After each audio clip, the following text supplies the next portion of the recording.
में वो जामे तिर्मिज़ी में हदीस है, नबी अलैहिस्सलाम गज़वा हुनैन के मौका पर एक जगह से गुजरे जहां पर एक दरख्त था जिस पे मुशरिकीन अरब अपनी तलवारें लटकाते थे। उसका नाम था ज़ाते अनवात, और उनका ये अकीदा था कि जब हम इस पे तलवार लटकाते हैं ना तो बरकत से हम जंग जीते हैं।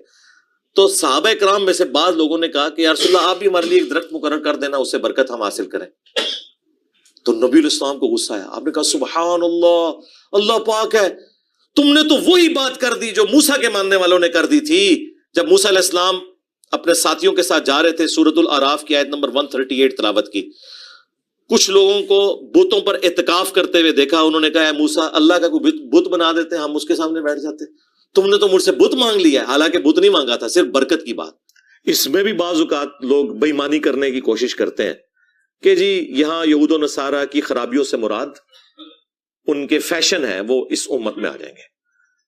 तो हमने इस पर अर्ज की थी ना, पुरानियां गल्लां, पुराने बहाने, पुराने झूठ। डॉक्टर अशरफ जलाली साहब जो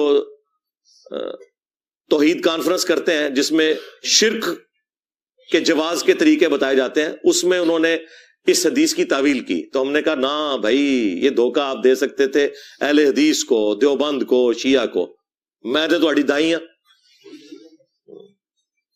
खोलो जामिया तिर्मिज़ी के किस मौका पर नबी अलैहिस्सलाम ने यह फरमाया कि तुम भी यहूद और नसारा के तरीके पे चलोगे। और वो रिवायत यह है कि नबी पाक सल्लल्लाहु अलैहि वसल्लम हुनैन की तरफ जंग के लिए जा रहे थे कि रास्ते में एक दरख्त आया जिसे ज़ाते अनवात कहा जाता है, और मुशरिकीन वहाँ ज़माना जाहिलियत में अपनी असलहा वगैरह लटकाया करते थे। नबी पाक सल्लल्लाहु अलैहि वसल्लम की बारगाह अक़दस में सहाबा ने उस मौके पे अर्ज़ की, हुजूर हमारे लिए भी ज़ाते अनवात की तरह कोई दरख्त मुकर्रर कर दें ताकि हम उस पर अपना असलहा लटकाया करें। तो रसूलुल्लाह सल्लल्लाहु अलैहि वसल्लम ने फरमाया, सुभान अल्लाह, तुमने मुझसे वो उस बात की डिमांड की है कि जिस तरह मूसा अलैहिस्सलाम की उम्मत ने मूसा अलैहिस्सलाम से डिमांड की थी कि या अल्लाह के नबी हमारे लिए कोई इलाह मुकर्रर कर दें।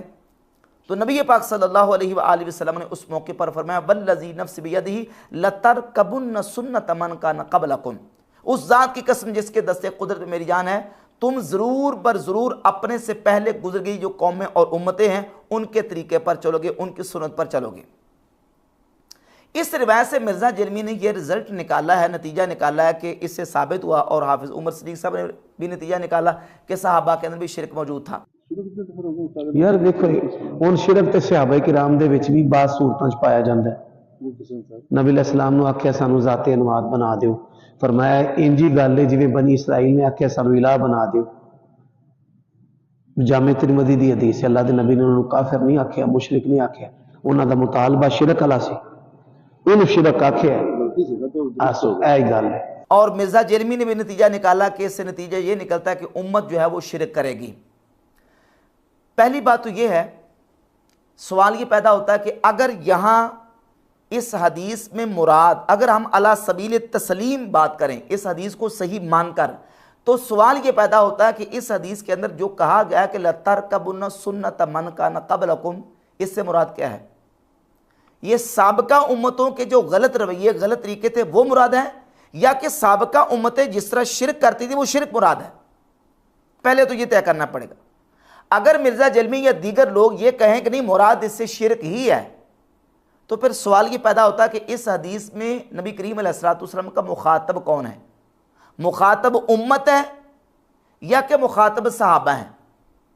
अगर इस हदीस में मुखातब नबी पाक अलैहिस्सलाम की उम्मत है, यानी हुजूर उम्मत को फरमा रहे हैं कि मेरी उम्मत साबका उम्मतों की तरह शिरक करेगी, तो बुखारी मुस्लिम में वाज़ेह हदीस है, रसूलुल्लाह सल्लल्लाहु अलैहि वसल्लम ने इरशाद फरमाया कि मुझे इस बात का खौफ नहीं है कि तुम मेरे बाद शिरक करोगे, हाँ मुझे इस बात का खौफ है कि तुम दुनिया की मोहब्बत पे फंस जाओगे।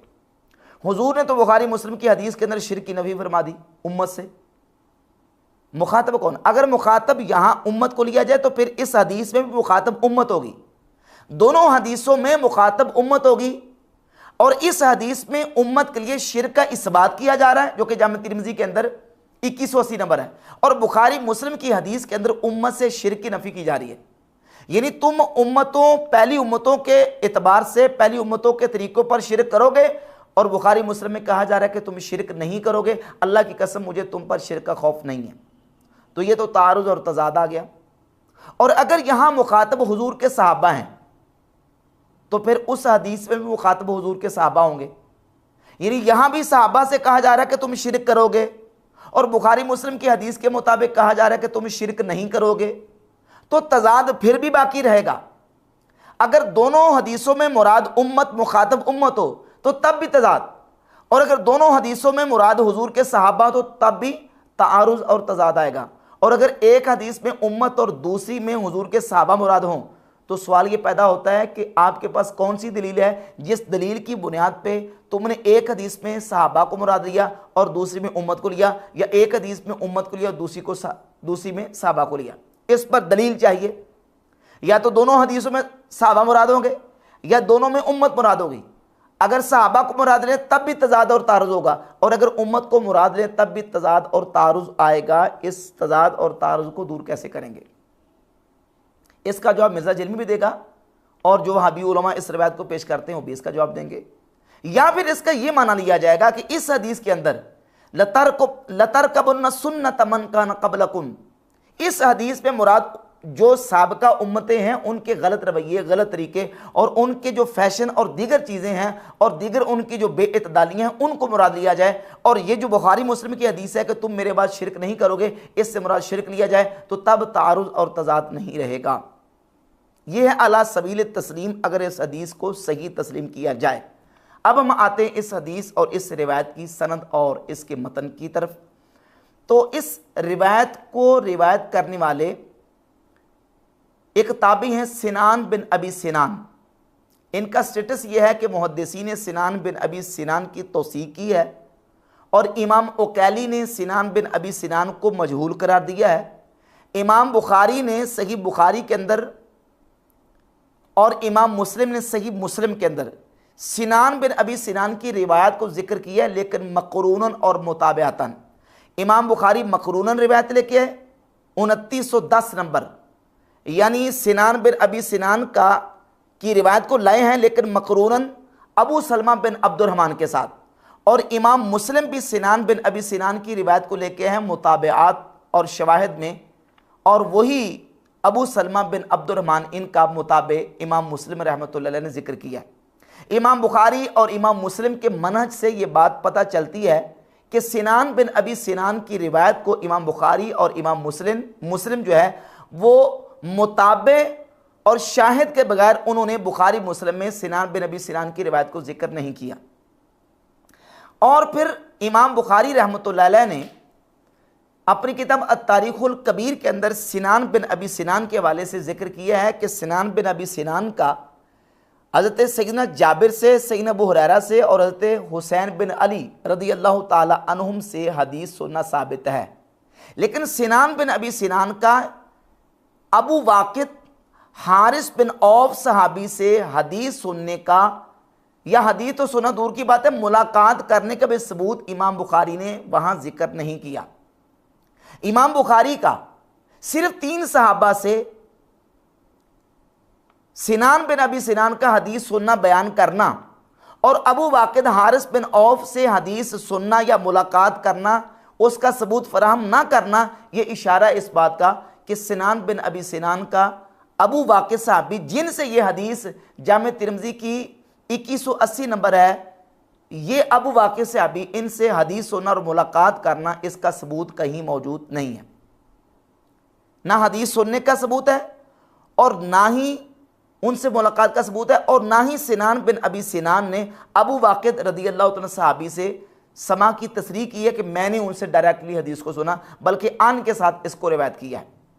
इसमें एक इल्लत और कमज़ोरी इस रिवायत के अंदर मौजूद है। और फिर इब्न शिहाब ज़ुहरी से ये रिवायत है, और इब्न शिहाब ज़ुहरी का सिनान बिन अबी सिनान से तफर्रुद भी है, और सिनान बिन अबी सिनान से इब्न शिहाब ज़ुहरी मुतफर्रिद हैं इस रिवायत के अंदर भी।